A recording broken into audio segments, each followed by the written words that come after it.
मी अमरीन आणि आपण पाहत आहात एडीएन स्पंदन मनामनाचे। आता एक नजर आजच्या ठळक घडामोडींवर। शहरात सोमवारनंतर कडक लॉकडाऊन लागण्याची शक्यता, अफवांना आला ऊत। शहरातील कोरोनाग्रस्तांची संख्या 6,500च्या पार। शासन प्रशासन कोरोनाला रोखण्यात झाले फेल, भ्रष्टाचारही वाढला, भाजप शहराध्यक्ष संजय केनेकरांचा आरोप। आणि यापुढे सर्वांनी एकत्र येऊन गरीब गरजवंतांना मदत करावी, नरगिस जावेद ग्रुपचे आवाहन। आता सविस्तर बातमी। शहरातील वाढत्या कोरोना पॉझिटिव्ह रुग्णसंख्येला आळा घालण्यासाठी लॉकडाऊन करायचे या निर्णयाप्रत प्रशासन आले आहे। मात्र जास्त दिवस लॉकडाऊन करायला अनेकांचा विरोध आहे। त्यातच उद्या सोमवारपासूनच कडक लॉकडाऊन लागणार असल्याच्या अफवांमुळे आज शहरातील नागरिकांत संभ्रम होता। औरंगाबाद शहरात पुन्हा एकदा लॉकडाऊन करून त्याची कडक अंमलबजावणी करायची की नाही याचा निर्णय उद्या सोमवारी घेतला जाणार आहे। मात्र आज दुपारपासूनच काही वृत्तमाध्यमात उद्यापासून कडक लॉकडाऊन करण्यात येणार असल्याच्या बातम्या झळकल्याने याबाबत जनतेत संभ्रम निर्माण झालेला आहे। विभागीय आयुक्त सुनील केंद्रेकर यांनी लॉकडाऊन घोषित केल्याची बातमी न्यूज 18 लोकमतवर झळकली। मात्र ही अफवा असल्याची चर्चा नागरिकात होती, कारण प्रशासनाने अद्याप कुठल्याही लिखित स्वरूपात पत्रक काढलेले नाही किंवा स्थानिक माध्यमांना तशी सूचना दिलेली नव्हती। त्यामुळे उद्या लॉकडाऊन संबंधाने घोषणा होणार आहे की उद्यापासूनच लॉकडाऊन लावण्यात येणार आहे याबाबत अधिकृत माहिती उपलब्ध होऊ शकली नाही। औरंगाबाद जिल्ह्यातील कोरोनाबाधित रुग्णांचा आकडा 6,500च्या पार गेला असून 6,641 इतकी रुग्णसंख्या झाली आहे। यापैकी 3,241 रुग्ण बरे होऊन घरी गेले आहेत, तर आतापर्यंत 300 रुग्णांचा कोरोनामुळे मृत्यूही झाला आहे। औरंगाबाद जिल्ह्यात आज सकाळी 168 कोरोनाबाधित रुग्णांची भर पडली असून आतापर्यंत 6,681 कोरोनाबाधित रुग्ण आढळले आहेत। त्यापैकी 3,241 कोरोनाबाधित रुग्ण बरे होऊन घरी गेले आहेत, तर 300 रुग्णांचा उपचारादरम्यान मृत्यू झाला आहे असे प्रशासनाने सांगितले आहे। आज आढळलेल्या रुग्णांचा तपशील पुढील प्रमाणे आहे। म्हाडा कॉलनी धूत हॉस्पिटल 1, घाटी परिसर 1, हिलाल कॉलनी 1, बेगमपुरा 1, हर्सुल 1, सातारा परिसर 2, संजय नगर 2, पदमपुरा 4, आकाशवाणी परिसर 1, क्रांती चौक 1, पन्नालाल नगर 1, जय विश्वभारती कॉलनी 1, चेलीपुरा 1, धूत हॉस्पिटल परिसर 1, उल्कानगरी 3, राजनगर 5, शिवाजी नगर 3, नारायण कॉलनी N2 येथील 1, बेगमपुरा 2, हडको N11 येथील 3, सुरेवाडी 2, सारा वैभव 1, एकता नगर 1, पुंडलिक नगर 1, रेल्वे स्टेशन परिसर 6, गजानन नगर 1, न्याय नगर 1, पडेगाव 2, टीव्ही सेंटर 1, नेहरू नगर 6, छावनी 1, न्यू हनुमान नगर 1, जय भवानी नगर 1, विशाल नगर गारखेडा 1, आविष्कार कॉलनी N6 येथील 1, वसंत विहार देवराई रोड बीड बायपास 1, गारखेडा 2, मथुरा नगर 1, चिकलठाणा 1, दशमेश नगर 1, वेदांत नगर 1 या भागातील कोरोनाबाधित आहेत। कोरोनाच्या पार्श्वभूमीवर राज्य शासन आणि प्रशासन पूर्णपणे अपयशी ठरल्याचा आरोप भारतीय जनता पार्टीचे शहर अध्यक्ष संजय केनेकर यांनी केला आहे। अनेक बाबींमध्ये मोठ्या प्रमाणावर भ्रष्टाचार होत असून त्याकडे सगळेच दुर्लक्ष करीत आहेत असेही ते म्हणाले। भारतीय जनता पार्टीचे शहर अध्यक्ष संजय केनेकर यांनी कोरोनाच्या बाबतीत जिल्हा आणि शहरातील प्रशासन करीत असलेल्या उपाययोजनांबद्दल आक्षेप घेतला आहे। जनतेला घाबरवण्यात येत असून प्रशासन मात्र नुसतीच लूटमार करीत आहे। सर्व ठिकाणी मोठ्या प्रमाणावर भ्रष्टाचार होत असल्याचेही संजय केनेकर यांनी म्हटले आहे। जब लोक प्रतिनिधि जब 3,000, 3,500, 4,000, 4,500 के ऊपर आंकड़ा गया, तब लोक प्रतिनिधियों ने एक साथ बैठने का फैसला किया। मुझे लगता है जब लोक प्रतिनिधि चुन के आता है तब लोक प्रतिनिधि इस शहर के सही तो लोक प्रतिनिधि होते, कोई समाज के, कोई जात के या कोई पक्ष के नहीं होते। उनको लोगों ने चुन के दिया था शहर के लिए, तो वो शहर के प्रशासन को हिलाने के लिए, प्रशासन के ऊपर दबाव डालने में, प्रशासन को सीधा काम करने के लिए ये नाकाम हुए लोक प्रतिनिधि है। इन्होंने भी कुछ नहीं कर सके, नहीं तो ये 5 लोक प्रतिनिधि ने एकत्र आके ये सब मुकाबला भी करना चाहिए था। जब इनको मालूम है प्रशासन सुन रहा नहीं, प्रशासन का अपनी बातों का ख्याल नहीं कर रहा है, तब इन्होंने जिस टाइम घर के बाहर निकलना चाहिए था उस टाइम ये घर के बाहर बहुत सारे लोक प्रतिनिधि निकले नहीं। और मुझे मालूम है सत्ता के तो लोक प्रतिनिधि दिखे ही नहीं, और जो जनसेवा की वल्गना करते इस संभाजी सागर पर राज्य किया है और जो सत्ता में रह के ये महाविकास आघाड़ी का एक भी लोक प्रतिनिधि ऐसा नहीं निकला जो प्रशासन को कुछ दिशा दे या प्रशासन के ऊपर कुछ दबाव दे, ऐसा कोई प्रतिनिधि नहीं था। इसलिए ये सभी एक साथ नाकाम हुए प्रशासन के साथ है, क्योंकि अभी 50 लाख रुपए हर लोक प्रतिनिधि को देने के लिए कहा है।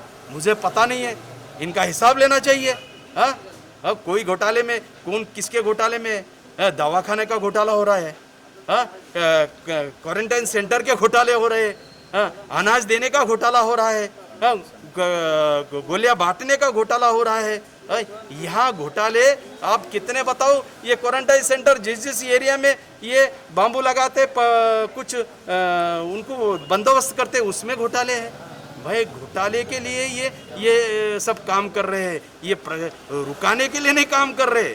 और इसीलिए मैं ये कहता हूँ ये प्रशासन नाकाम है, ये सरकार नाकाम है और ये सरकार का मैंने कई बार निषेध किया है। काँग्रेसचे ज्येष्ठ कार्यकर्ते, माजी नगरसेवक तसेच औरंगाबाद डिजिटल नेटवर्क एडीएनचे संचालक अय्यूब खान यांचा वाढदिवस आज साध्या पद्धतीने साजरा करण्यात आला। नागरिकांनी प्रशासनाला सहकार्य करून आपापल्या घरातच थांबावे, विनाकारण काम नसताना बाहेर पडू नये असेही त्यांनी सांगितले। कोरोनाच्या पार्श्वभूमीवर एडीएन डिजिटल नेटवर्कचे संचालक अय्यूब खान यांनी जनतेला घरीच सुरक्षित राहण्याचे आवाहन केले आहे। आज अय्यूब खान यांचा वाढदिवस आहे, या निमित्ताने त्यांना शुभेच्छा देणाऱ्यांचे आभार मानत येत्या काळामध्ये प्रशासन कडक लॉकडाऊन करणार असल्याने शहरवासियांनी घराबाहेर पडू नये असे आवाहनही त्यांनी केले आहे। सभी बुजुर्गों, सभी नौजवान और जिसने हमारी सालगिरह के मौके पर जिसने हमारे को मुबारकबाद दी, मैं उनका सभी का शुक्रिया अदा करता हूं। और ये सभी से अपील करता हूं, जैसा ये कोरोना वबा पूरे दुनिया के अंदर जो फैली हुई है, इसको रोकने के लिए जो प्रशासन एहतियाती तदबीरें इस्तेमाल कर रहा है, उसको प्रशासन का कहना मानते हुए अपने घर में रहिए और अपने बुज़ुर्गों और अपने बच्चों की हिफाजत कीजिए। जहाँ तक हो सके बगैर काम के घर के बाहर मत निकलिए और घर में रहिए और सेफ रहिए। बातम्या अजूनही आहेत, मात्र वेळ होत आहे का छोट्याशा ब्रेकची।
ब्रेक नंतर पुन्हा एकदा आपले स्वागत। पुंडलिक नगरमध्ये सर्वाधिक कोरोना पॉझिटिव्ह रुग्ण आढळल्याने या भागाच्या परिस्थितीची पाहणी विभागीय आयुक्त सुनील केंद्रेकर यांनी आज केली। यावेळी त्यांनी पोलिसांना काही सूचनाही दिल्या।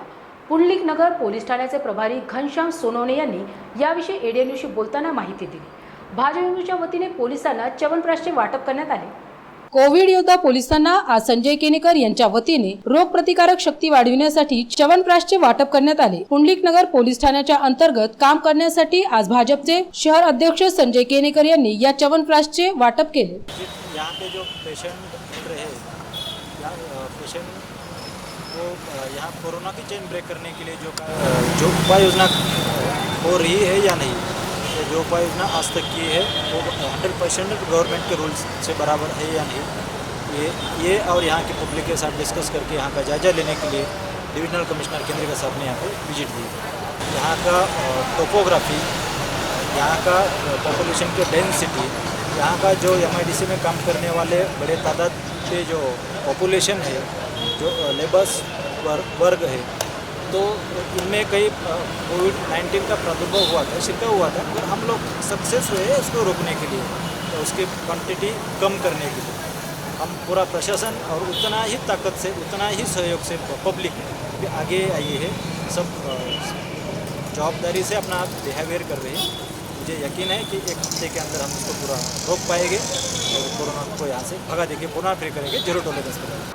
कोरोनाच्या पार्श्वभूमीवर गरजू लोकांना पुढेही मदतीची गरज असून सर्वांनी एकत्र येऊन गरिबांना मदत करण्यासाठी पुढे यावे असे आवाहन नर्गिस जावेद ग्रुप यांच्या वतीने करण्यात आले आहे। कोरोनाच्या संकट काळामध्ये शहरातील अनेक संस्था, संघटना आणि व्यक्तींनी गोर गरीब गरजू हातावर पोट असणाऱ्या लोकांना मदत करण्यात आली। यापुढेही अशा मदतीची गरज असल्याने सर्वांनी एकत्रितपणे मदतीचे कार्य करायला हवे असे मत आज एका पत्रकार परिषदेत मांडण्यात आले। नर्गिस जावेद ग्रुपच्या वतीने आयोजित करण्यात आलेल्या या पत्रकार परिषदेत या आधी केलेल्या मदत कार्याची माहितीही देण्यात आली। यावेळी सय्यद जावेद, शेख मोईज, सय्यद तैयब जफर आदींची उपस्थिती होती। थोड़ा बहुत जो भी होता है हर एरिया से 50 किलो या 1 कुंटल चावल, सालन, रोटी वगैरह आती है और ये सबको एक सेंटर दिए गए। जावेद भाई ने हमारे सबको एक सेंटर दिया है कि भाई आपका, जैसा हमारे छोटा था कि अजम नगर, समता नगर, बड़ा था क्या सिल्ली खाना, पिंचनपुरे से एक एरिया है, ये एरिया से हमारा खाना जमा होकर जो है अंबर हिल हरसुल एरिया आता था और ऐसी सब लोगों को उन्होंने जिम्मेदारी दी है कि आपका जो है ये एरिया रहेगा और वहाँ पे अल्हम्दुलिल्लाह खाना प्रोवाइड करते थे। लेकिन अभी ज़रूरतें बहुत ज़्यादा है। अभी बारिश आने से जो है ताटपट्टी और बच्चों के लिए कपड़े और उनके लिए उड़ने के लिए बेडशीट वगैरह काफ़ी ज़रूरत पड़ी है, जो हम उतना नहीं कर पा रहे हैं। तो हम आप सबसे ये अपील करते हैं कि आप लोग भी एक तो वो जगह पर जाके उनकी मदद कीजिए या हमें ज्वाइन कीजिए। हम ये चाह रहे हैं कि वहाँ पे ज़रूरतें ज़्यादा है, तो हम ये चाह रहे हैं कि आप लोग भी मदद के लिए आगे आए, या तो हमारे साथ मिलकर मदद करें या फिर आप भी खुद वहाँ जाकर मदद कर सकते हैं, क्योंकि ज़रूरतें अभी भी बहुत ज़्यादा है। इसी तरह नरगिस जावेद ग्रुप का आज की प्रेस कॉन्फ्रेंस का जो मकसद था वो मैं आपको बताता चलूँ कि प्रेस कॉन्फ्रेंस का असल मकसद ये था कि कुछ नौजवान उठकर पिछले 3 महीने से 16 बस्तियों की किफ़ालत कर रहे थे, 16 बस्तियों तक अनाज पहुंचा रहे थे। लेकिन अब इनको ये ज़रूरत है कि शहर के लीडरान, शहर के जिम्मेदारान इनकी मदद करें और इनके ज़रिए उन 16 बस्तियों तक जो है तो अपनी मदद को पहुँचाए। तो हम ये आपके चैनल के माध्यम से पूरे शहर औरंगाबाद के जिम्मेदारान को ये अपील करते हैं कि जितना हो सके इस ग्रुप के ज़रिए आप जो है तो तमाम बस्तियों तक मदद पहुँचाएँ। तालुका कृषी उत्पन्न बाजार समिती अंतर्गत करमाड येथील डाळिंब टमाटे बाजारपेठ केंद्राचे उद्घाटन आज झाले। औरंगाबाद तालुका आणि आजूबाजूच्या क्षेत्रात डाळिंबाचे पीक मोठ्या प्रमाणात घेतले जात असून स्थानिक पातळीवर खरेदी विक्री केंद्र असावे ही जुनी मागणी होती। औरंगाबाद तालुका उच्च कृषी उत्पन्न बाजार समितीच्या वतीने उपबाजारपेठ करमाड येथे डाळिंब व टमाटे आडत बाजाराचा शुभारंभ आज सकाळी झाला। विभागीय आयुक्त सुनील केंद्रेकर यांच्या हस्ते या बाजाराचे उद्घाटन झाले। या कार्यक्रमाच्या अध्यक्षस्थानी आमदार तथा विधानसभेचे माजी अध्यक्ष हरिभाऊ बागडे हे होते। कार्यक्रमाला सहकारी संस्थांचे विभागीय सहनिबंधक योगीराज सुर्वे, जिल्हा उपनिबंधक अनिल कुमार दाबशेडे आदींची उपस्थिती होती। कोरोनाच्या पार्श्वभूमीवर सुरक्षित अंतर पाळत तसेच सर्वांनी तोंडाला मास्क लावून या कार्यक्रमाला हजेरी लावली होती। शेवटी पुन्हा एकदा आजच्या ठळक बातम्या। शहरात सोमवार नंतर कडक लॉकडाऊन लागण्याची शक्यता, अफवांना आला ऊत। शहरातील कोरोनाग्रस्तांची संख्या 6,500च्या पार। शासन प्रशासन कोरोनाला रोखण्यात झाले फेल, भ्रष्टाचारही वाढला, भाजप शहराध्यक्ष संजय केनेकरांचा आरोप। आणि यापुढे सर्वांनी एकत्र येऊन गरीब गरजवंतांना मदत करावी, नर्गिस जावेद ग्रुपचे आवाहन। आणि याबरोबरच आजचं हे बातमीपत्र इथे संपलं। पुन्हा भेटूयात पुढील बातमीपत्रात। तोपर्यंत पाहत रहा ADN स्पंदन मनामनाचे।